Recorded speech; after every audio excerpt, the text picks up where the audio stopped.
श्रीमद् भगवद गीता यथारूप अध्याय 13 श्लोक संख्या 25।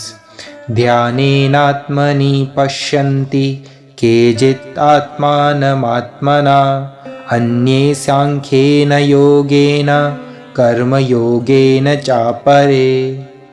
कुछ लोग परमात्मा को ध्यान के द्वारा अपने भीतर देखते हैं तो दूसरे लोग ज्ञान के अनुशीलन द्वारा, और कुछ ऐसे हैं जो निष्काम कर्मयोग द्वारा देखते हैं। तात्पर्य: भगवान अर्जुन को बताते हैं कि जहाँ तक मनुष्य द्वारा आत्म साक्षात्कार की खोज का प्रश्न है, बद्ध जीवों की दो श्रेणियां हैं।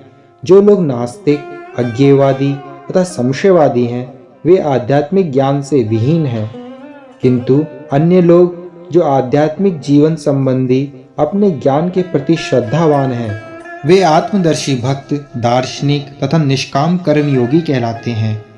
जो लोग सदैव अद्वैतवाद की स्थापना करना चाहते हैं, उनकी भी गणना नास्तिकों एवं अजयवादियों में की जाती है। दूसरे शब्दों में, केवल भगवत भक्त ही आध्यात्मिक ज्ञान को प्राप्त होते हैं, क्योंकि वे समझते हैं कि इस प्रकृति के भी परे वैकुंठ लोक तथा भगवान है, जिसका विस्तार परमात्मा के रूप में प्रत्येक व्यक्ति में हुआ है और जो सर्वव्यापी है। निसंदेह कुछ लोग ऐसे भी हैं जो ज्ञान के अनुशीलन द्वारा भगवान को समझने का प्रयास करते हैं। इन्हें श्रद्धावानों की श्रेणी में गिना जा सकता है। सांख्य दार्शनिक इस भौतिक जगत का विश्लेषण 24 तत्वों के रूप में करते हैं और वे आत्मा को 25वां तत्व मानते हैं। जब वे आत्मा की प्रकृति को भौतिक तत्वों से परे समझने में समर्थ होते हैं, तो वे यह भी समझ जाते हैं कि आत्मा के भी ऊपर भगवान है और वह 26वां तत्व है। इस प्रकार वे भी क्रमशः कृष्ण भावनामृत की भक्ति के स्तर तक पहुंच जाते हैं। जो लोग निष्काम भाव से कर्म करते हैं, उनकी भी मनोवृत्ति सही होती है।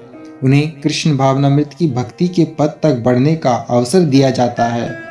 यहाँ पर यह कहा गया है कि कुछ लोग ऐसे होते हैं जिनकी चेतना शुद्ध होती है और वे ध्यान द्वारा परमात्मा को खोजने का प्रयत्न करते हैं, और जब वे परमात्मा को अपने अंदर खोज लेते हैं तो वे दिव्य पद को प्राप्त होते हैं। इसी प्रकार अन्य लोग हैं जो ज्ञान के अनुशीलन द्वारा परमात्मा को जानने का प्रयास करते हैं। कुछ ऐसे भी हैं जो हठ योग द्वारा अपने बालकों जैसी क्रियाकलापों द्वारा भगवान को प्रसन्न करने का प्रयास करते हैं। हरे कृष्ण।